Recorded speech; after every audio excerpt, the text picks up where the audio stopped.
से दया हम महादेव किसी से बनने के लिए मांगते हैं, क्योंकि बोली में हम बोलते हैं हे शिव आप मेरे गुरु हैं, मैं आपका शिष्य हूँ, मुझ शिष्य पर दया कर दीजिए।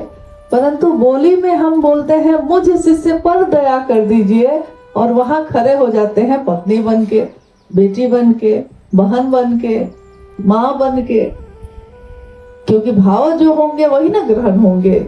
शिष्य भाव, कल हम लोग यही बात कर रहे थे कि जब हम लोग छोटे थे तो रामायण टीवी पे दिखाना शुरू हुआ था। आप लोग भी रामायण देखे होंगे, उस समय टीवी पे खूब चला था, रामानंद सागर का बनाया हुआ। हाँ, तो इससे पहले टीवी पे इस तरह का सीरियल हम लोगों ने देखा नहीं था। तो देखते थे कि जब जब रावण उधर से तीर चलाता था तो आकाश में तीर जा रहा है, गन करते हुए जा रहा है, उधर से राम जी भी तीर चला रहे हैं, तो राम जी का तीर आके कहाँ टकरा रहा है? रावण का जो तीर है उससे टकरा रहा है। यानी एक तरफ से अगर कोई शक्ति जाती है तो दूसरी तरफ से आएगी, टकराएगी, तभी ना मिलन होगा उसका। फिर उसके बाद वो दोनों खत्म हो जा रहे हैं, कारगर नहीं हो रहा है, कोई भी अस्त्र शस्त्र जो है आगे बढ़ ही नहीं पा रहा है। उसी तरह हमारे भाव भी है। जिस तरह एक माँ का भाव है तो पुत्र या पुत्री है तब ना मिलन होगा, तब ना संबंध बनेगा, तब ना रिश्ता बनेगा। वैसे ही भाई भाई है तब ना रिश्ता बनेगा। कोई अगर दुश्मन भी है तो उसका भी एक रिश्ता बन जाता है। तो दुश्मनी के लिए भी दुश्मनी का भाव होना चाहिए। दुश्मनी का भाव नहीं होगा तो दुश्मनी खत्म हो जाएगी। एक तरफ से दुश्मनी का भाव है और दूसरी तरफ शांत हो गया, दुश्मनी खत्म हो गई। क्योंकि एक आदमी कितनी गालियां देगा, कितनी बात बोलेगा, वो भी थक के चुप हो जाता है। दोस्ती का भाव, तो दोस्ती के भाव के लिए भी दोनों तरफ से भाव होना जरूरी है।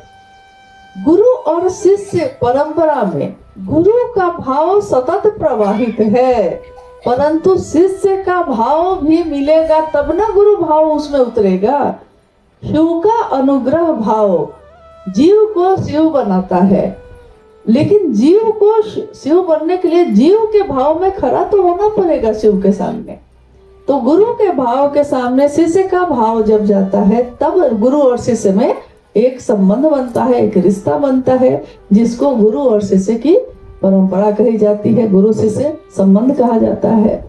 तो गुरु भाव होना जरूरी है, गुरु भाव के सामने शिष्य का भाव होना जरूरी है, तभी ये होगा। इसलिए साहब ने अपनी पुस्तक आओ चले शिव की ओर में एक पंक्ति जो लिखी है कि गुरु से सतत प्रवाहित दया का भाव, जो अनुग्रह भाव है, जो गुरु भाव है, वो जैसे ही शिष्य के मन के चिंतन में मिलता है, उनका जो भाव है लिखने का यही है कि गुरु का भाव जो सतत प्रवाहित है वो शिष्य के चिंतन में जैसे ही मिलता है, वैसे ही उसमें एक चिन्मयी उद्वेलन पैदा होता है।